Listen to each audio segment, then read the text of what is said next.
no? Pero super positive, as in grabe to the max, guys. May star na kayo, may sun pa, sun stars, di ba? So you are very blessed, mga kapiksi, ngayong March. So mapapansin nyo na parang nagkakaroon na ng liwanag sa madilim yung buhay.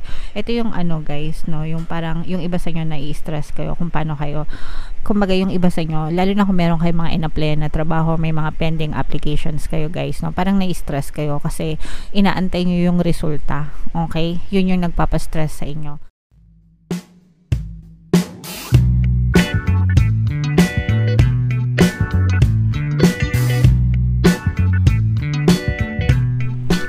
Hello guys, hello Leo, welcome back to Pinay Pixie Tarot.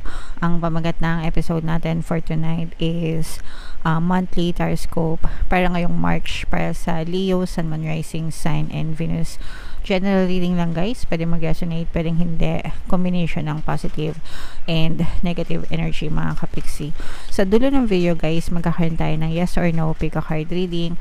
Ito yung deck na gagamitin natin, guys. Pwede kayo magtanong ng isang tanong, answerable by yes or no, tapos titingnan natin yung sagot ng tarot sa inyo, mga kapiksi. So sa dulo ng video yan, guys, kaya make sure na tapusin yung video hanggang sa dulo. Alright, so tingnan natin kung anong mga mensahe sa inyo ng inyong mga gabay, guys, ngayong March. It's up to you. Okay, and then meron tayong peaceful resolution. Wow. And then last message, guys, is don't stop. Okay, so napakaganda ng mensahe para sa inyo, mga kapiksi. Huwag tayong titigil sa mga hamon ng buhay natin. Huwag tayong susuko sa mga hamon ng buhay, sa mga challenges, sa mga problema. Lahat naman tayo, guys, namomroblema. Iba-iba lang ng degree, iba-iba lang ng level, diba? Iba-iba lang ng katangian. Kaanyuan, no?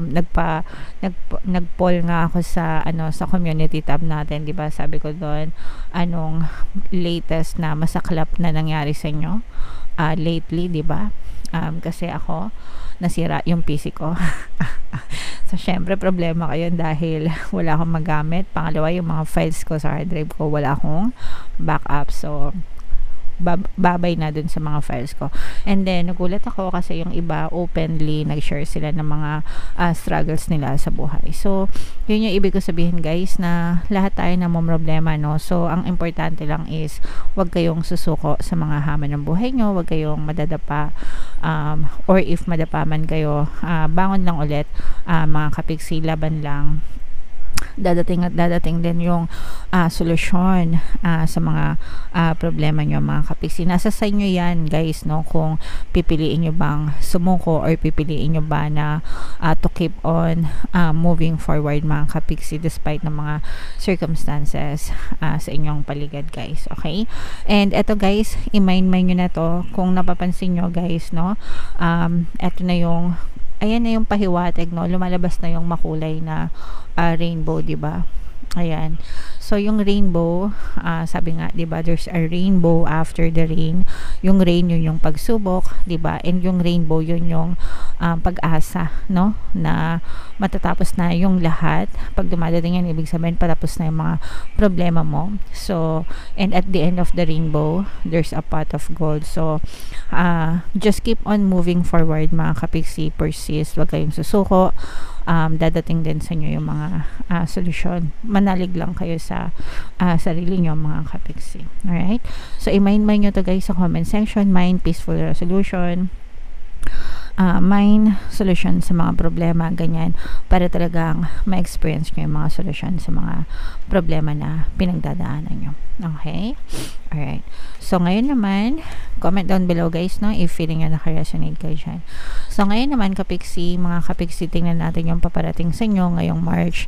Shuffle ko to, guys. Habang sinashuffle ko to, panoorin nyo muna yung video natin regarding sa ating paano mag-manifest ng abundance video course. Kapiksi, sawa ka na ba sa mga struggles at hirap sa buhay mo? Masipag ka ba at masikap sa buhay ngunit hindi ka pa rin umaasenso? Ilang beses ka na bang nag-attempt magnegosyo at mag-invest pero palagi ka pa rin nalulugi? Sa pagkakataon na ito ay maaaring may subconscious beliefs ka na nagiging balakid sa iyong pag-unlad at pagyaman.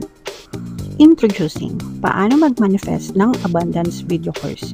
Dito ay matututunan mong ma-overcome ang mga balakid mo para tuluyan ka ng umunlad, umasenso, sumagana, maging matagumpay, successful at maswerte sa iyong kabuhayan, pera, trabaho, negosyo, salapi at kaperahan ng bonggang-bongga. Dali, mag-send na ng email sa pinoypixie@gmail.com at simulan na ang iyong pagyaman ngayon.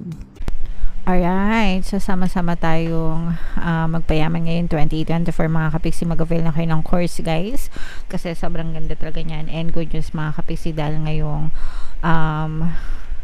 February 2024, no, magbibigay tayo ng 200 pesos na discount sa lahat na mag-a-avail ng course guys, kaya mag-avail na kayo mga kapiksi. Meron din tayong email coaching, manifest your desires using the law of attraction. If meron kayong mga specific na gusto nyong i-manifest guys, pwedeng love and relationship, pwedeng money or career, pwede kayo magpabook ng email coaching session with me. Mag-send lang kayo guys ng email sa pinoypixie@gmail.com. Wow, grabe, sobrang ganda ng energy nyo, Leo. Leo guys, kayo ay represent ng Queen of Wands sa ating spread, no? Positive and negative ito guys, no? Pero super positive as in grabe to the max guys. May star na kayo, may sun pa. Sun, stars, di ba? So, you are very blessed mga kapiksi ngayong March. So mapapansin nyo na parang nagkakaroon na ng liwanag sa madilim yung buhay. Ito yung ano guys, no, yung parang yung iba sa inyo na-i-stress kayo kung paano kayo, kumbaga yung iba sa inyo, lalo na kung meron kayo mga in-apply na trabaho, may mga pending applications kayo guys, no, parang na-i-stress kayo kasi inaantay nyo yung resulta. Okay, yun yung nagpapastress sa inyo, pero you don't need to worry no more guys kasi dadating yan. Yan yung sinasabi natin na peaceful resolution, no? Yung iba sa inyo guys, parang feeling ko may mga kontratang dadating sa inyo, mga offer, ganyan, and yung mga offer na yon parang yun yung solusyon, no, sa mga problema na pinagdadaanan mo para tuluyan ka ng makarecover mga kapiksi. And guys, etong recovery mo, tuloy-tuloy yan, as in, parang ano yan, no, ngayon mo in-enjoy yung bunga ng iyong mga paghihirap, yung inyong bunga ng inyong mga pagsisikap. So dadating na yung time para kumbaga paparating na sa blessing station. So, mind nyo na yan guys, sa comment section, mind blessings, mind katuparan ng mga dasal. Kasi yung mga dinadasal nyo talaga guys, parang feeling ko kapit na kapit kayo sa pagdadasal. And okay lang yan guys, dapat talaga lahat tayo nagdadasal, no?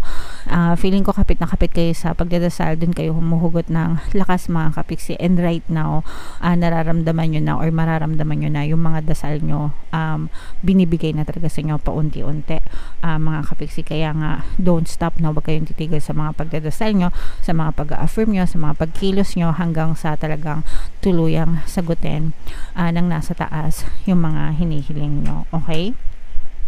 So mapapansin nyo yan guys, you're gonna see movement, you're gonna feel movement and recovery yan. So ayan yung mga i-mind nyo sa comment section guys. Mind blessings, mind pagpapala, mind mga sagot sa mga dasal, mind answered prayers yan. Mind contracts, yung iba sa inyo talaga may mga kontrata na dadating, no? So kung meron kayong mga kontrata, mga documents na mga pending applications, ganyan, lahat yan ma-approve, lahat yan dadating mga kapiksi.